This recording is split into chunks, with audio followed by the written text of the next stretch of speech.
У цьому відео не буде спойлерів. Я вважаю, гра заслуговує на те, щоб ви відкривали її самостійно. Вітаю, піпли! Завдячуючи Obsidian Entertainment та Xbox, які якимось чином не пройшли повз мій маленький канал, я зміг пограти в нову RPG Evolved до релізу. І зізнатися, все, що я знав про гру, це те, що це фентезі RPG, вона розробляється і вийде у 2025 році. Я не знав нічого про всесвіт і бачив лише декілька трейлерів, тому запускаючи вперше, я не мав уявлення, що мене чекає. Протисніть подобайку та підписку, дякую за це, і давайте я поділюся враженнями щодо Evolved, гри, яка відкрила для мене абсолютно дивовижний світ, який я раніше не зустрічав, але в знайомій RPG-обгортці. Дуже давно я не потрапляв у настільки невідоме фентезі і не хотів його покидати. Дякую спонсорам та патронам за підтримку і розпочинаємо.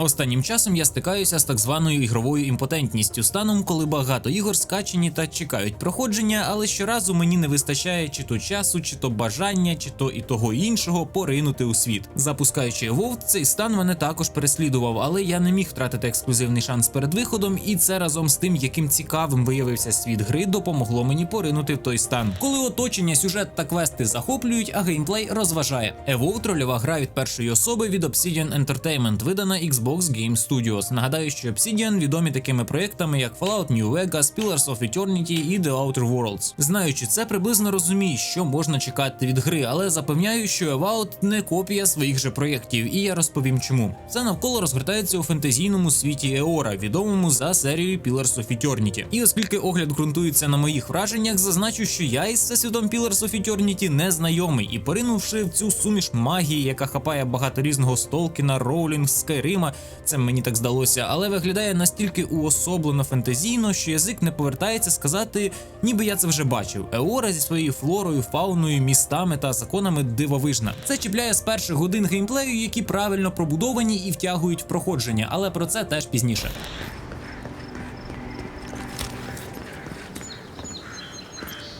Evolved розроблявся командою з близько 150 розробників протягом понад 6 років, але хрестити її умовним наслідником Скайрима по масштабах, що, до речі, ніби як планувалося з самого початку, не варто. Самі розробники зізналися, що вирішили робити те, що в них найкраще виходить. Систему компаньйонів і детально розписаний світ, не гнатися за масштабом. Проте назвати гру короткою я також не можу. На її повне проходження і дослідження підуть десятки і десятки годин. А якщо ви ще й не поспішатимете, як це робив я, то ще більше. Оскільки ніяких спойлерів, я не буду вдаватися в конкретику сюжету, локацій тощо. Я прихильник того, що в подібних іграх бути першовідкривачем неймовірно круто, але все ж чим Evolved вирізняється? Зав'язка гри відома, проста і не буде спойлером. Граємо за так званого богоподібного, якого перед цим створюємо в нереально обширному редакторі персонажа. Не можу сказати, що це рівень Брами Балдора, хоча б через те, що світ гри обумовлений обмеженими расами, але все ж він величезний і детальний. Отже, ми такий собі богоподібний потрапляємо на берег, де нас зустрічає персонаж, що виступить першим гідом. Оскільки гра і ми самі дупля не відбиваємо, що відбувається у нас в голові, а також навколо, бо навколо теж певні події, з якими доведеться розбиратися і фіксити по ходу,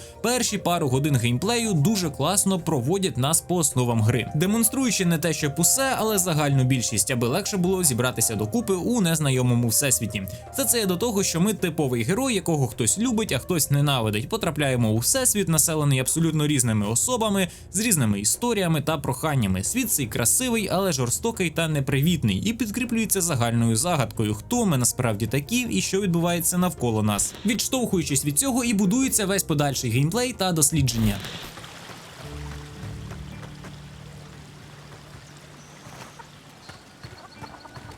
І от після цих декількох годин гра почала дійсно захоплювати, і що відразу хочеться відмітити, так це те, що на відміну від типових RPG, механіки яких дуже кидаються в очі, як от купа різних книг, записок та предметів по світу, які постійно тебе заставляють зупинитися, людей, які таки кличуть натрапити на ще один квест, зміна особи і кривенькі анімації тої ж третьої особи, на відміну від всього цього, Evolved нереально пропрацьований в плані левел дизайну. Те, що гра і її світ виглядають красиво, це одне, але концентрація цих красивих та повторних локацій на квадратний метр в грі нереальна. І що ще краще, вони зроблені з розумом. Все навколо це місця, на які можна так чи інакше потрапити, які можна дослідити, і часто з різних місць та ракурсів. Знайди там ще якусь записку з історією чи ящик з припасами, які тут, до речі, починають видавати певний звук. Тож ці місця, зроблені руками розрабів, щоб ти їх знайшов, не залишаться непоміченими. І це круто. І важливо, що цей пошук не стає стражданням, адже Avowed – одна з перших на моїй пам'яті RPG, в яких завезли адекватне переміщення та паркур, завдяки яким ти не тупцюєшся на місці, який відкриває абсолютно інший експірієнс, дозволяючи стрибати по дахах з комфортом, але і не читеривши, бо знову ж таки тут є левел дизайн. Від чого чергове велике місто стає не просто вуличками з квестами, а ще й додатково вертикальним геймплеєм. Також важливо зазначити, що гра хоч і насичена прогресією, купою зброї і квестів, компаньйонами, все це спершу завантажує, але досить швидко основи стають зрозумілі, а оточення не перенасичене. Маю на увазі, що потрапивши на умовний острів, досить швидко ти його вивчиш і зачистиш, бо сам геймплей в Avowed досить динамічний, завдяки тому ж паркуру і візуальним орієнтирам, які у відкритому світі дуже допомагають. Над цим прямо таки постаралися, все навколо працює на тебе, від чого тобі не нудно, а нині відкриваючи новий світ з нинішнім темпом, це важливо. Avowed справляється. Але треба розуміти, що весь цей динамічний геймплей дуже часто перекриває RPG складова. Записки і гілки обширних діалогів притаманні RPG нікуди не поділися, тому Avowed – це ще досі та RPG, де треба буде дуже багато читати. Дуже багато. Спершу я хотів побачити світ більше саме пограти в гру, і загалом це ніхто не забороняє зробити, та все ж потрапляючи в перше велике місто, важко проскіпати купу цікавих персонажів та квестів,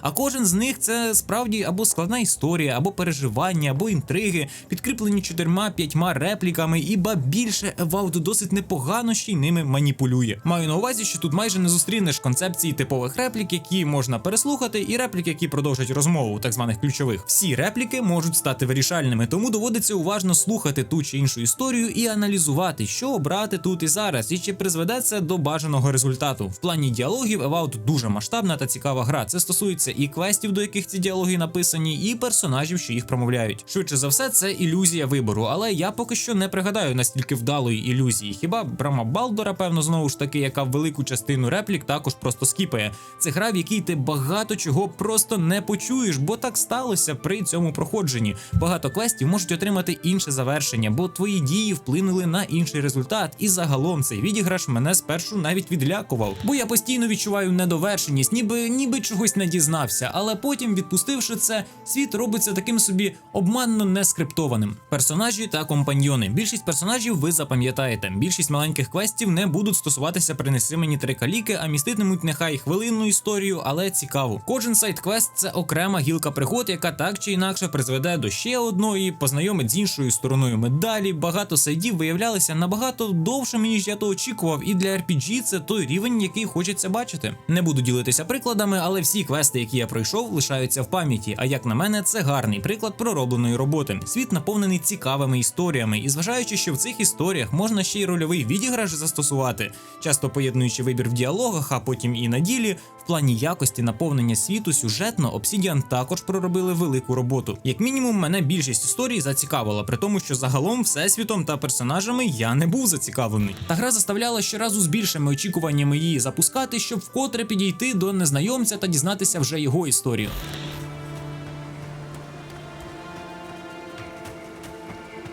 Компаньйони – це взагалі окрема історія, це такі собі неписи, які є частиною твого проходження, адже в них теж окреме вікно прокачки особливих прийомів, свої фічі на полі бою, прописана історія та діалоги, які знову ж таки будуть з'являтися десь в черговому таборі під час поінта, що доповнює живість пригод. На відміну від багатьох RPG, Avowed не лишає тебе на самоті. Компаньйони кидають фрази під час діалогів, просто під час дослідження світу, можуть щось радити, вони різняться виглядом та характером, і що круто, вони не заважають грати, але в потрібний момент не відчуваються меблями, які треба лише, щоб там щось часом підсвітити чи дорогу розчистити. Це круто. Я згадав про табір, тож час поговорити про нього і загалом про систему прокачки, а з ними і про геймплей. Табір – це місця на карті, знову ж таки щось по типу брами Балдора, де можна зробити необхідні маніпуляції для подальшого проходження. Тут доступні ті самі розмови з компаньйонами, різного роду станки для прокачки зброї, верстаки, накладання магії і все, що так чи інакше допоможе далі. Табір повертатися доведеться не раз, проте переміщення тут доступне з будь-якої точки, і з нього вже потім на фіксовані точки, тож це не проблема. З приводу прокачки, то хоч дерево досить знайоме, я б сказав френдлі, як і весь інтерфейс, все це насправді дуже перенасичене, від чого має можливість купи білдів, комбінацій тощо. Звісно, можна особливо не вникати або зробити це пізніше, бо є ціла графа з описом, що за що відповідає в цій грі і як діє,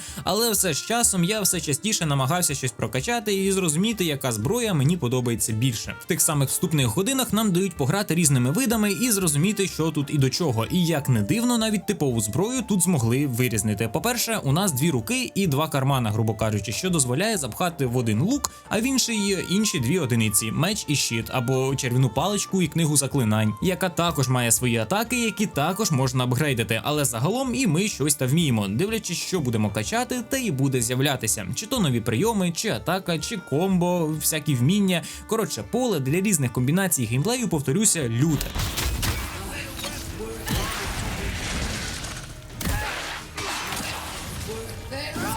До того ж, часто певні вміння треба будуть, щоб кудись дістатися. Наприклад, Кай може підпалити павутиння, а заморозивши воду, буде тимчасовий місток. Знову ж таки, гра досить дружня для того, щоб не вивчати, що вона тобі може запропонувати. Можна просто заклікати ворога та і все. Але все це буде зовсім не так легко, цікаво та видовищно, адже поєднувати здобуте в бою і є основним геймплеєм, який стосується боївки. Зброї справді багато, вогнепал навіть є, вмінь багато, компаньйонів зі своїми вміннями, і все це доповнюється швидким геймплеєм.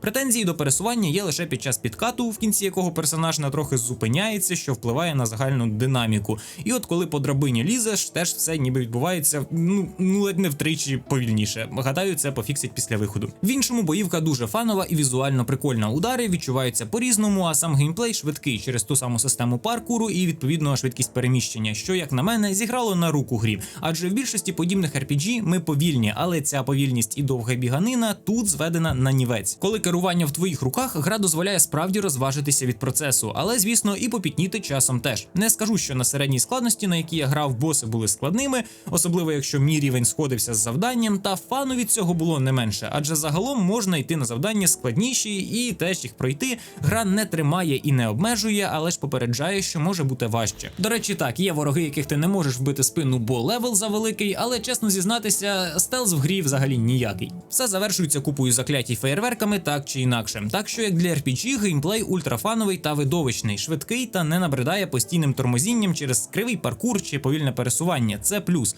Але і лишається на рівні RPG ігор в плані прогресії, випробувань тощо.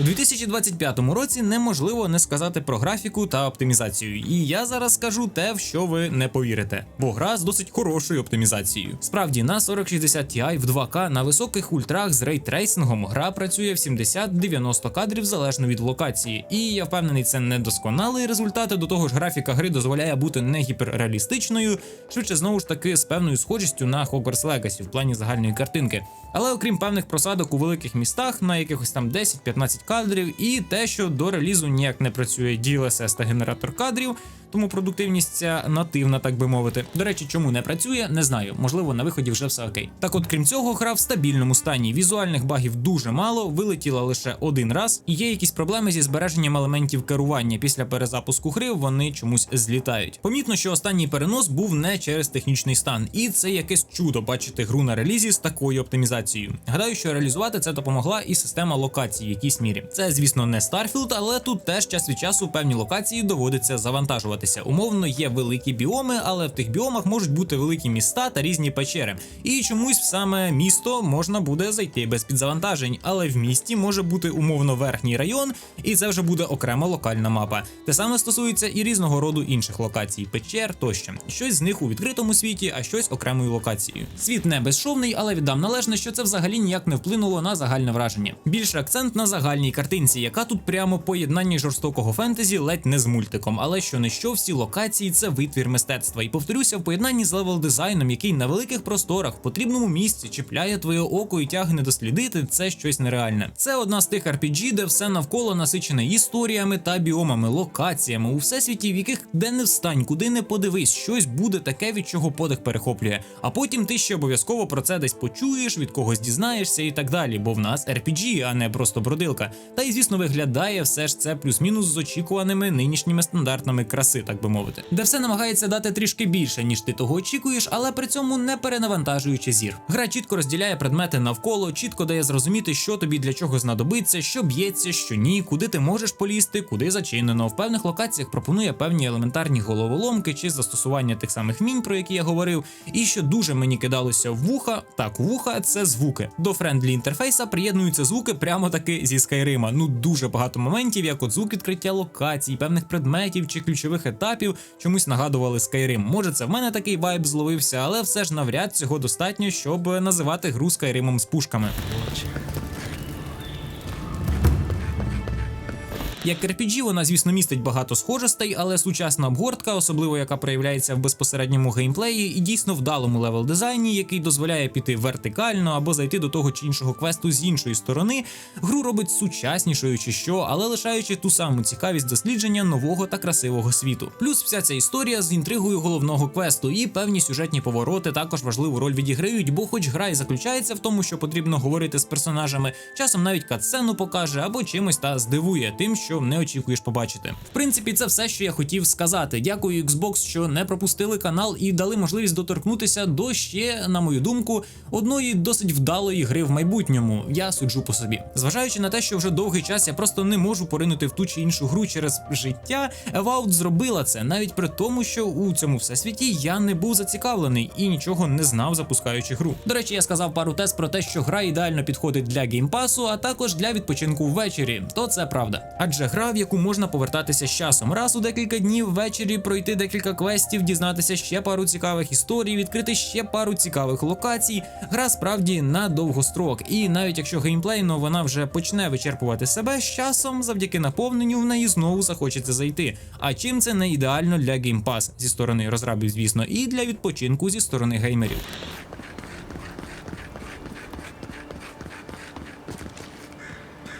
Найбільшим мінусом я б хотів виділити навіть не її вартість, бо знову ж таки все дорожчає, а тут хоч є альтернатива у вигляді підписки чи майбутніх знижок. Гра точно не на 0,1 годин заслуговує, а саме відсутність української локалізації. Це найбільша проблема великих RPG, де треба багато читати. І я досі не розумію, чому українську ігнорують, зважаючи на те, що зараз текстовий переклад не настільки ж і складно має бути зробити. Є навіть різного роду шаї, з якими розробники могли співпрацювати. Оригінальна озвучка хороша, але от те, що серед купи тексту не знайшлося місця для української, це погано. В іншому, Avowed на диво для мене справила позитивне враження. Пишіть, чи чекали гру ви і чи, можливо, плануєте грати. В мене на цьому все. Дякую за ваші підписки, вподобайки, коментарі. Підписуйтеся на мій телеграм, всі посилання знайдете в описі, окремо дяка всім спонсорам та патронам каналу. Бережіть себе і побачимось.